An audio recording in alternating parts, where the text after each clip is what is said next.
I've got a dirty little secret, but I'm not ashamed to share it with you. In fact, I think it might help you.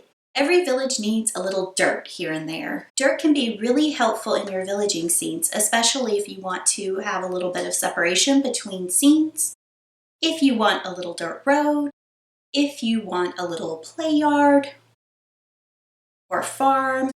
Dirt can be really useful. But what kind of dirt do you choose? You don't want it to stain or smear your snow base, or your pieces for that matter. And you want something that is stable, that isn't going to get all over the place. Here's my secret. You'll never guess. It's kitty litter!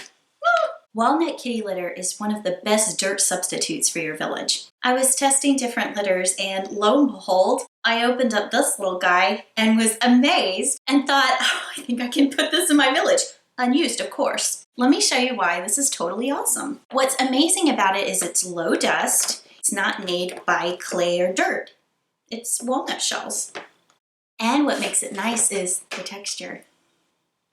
It's perfect. It's made with natural walnut shells, fragrance-free, and safe for pets, home, and village, apparently. Kitty litter. Who knew? Well, the cat's out of the bag. This is my dirt solution, and I hope that it can work for you and your village.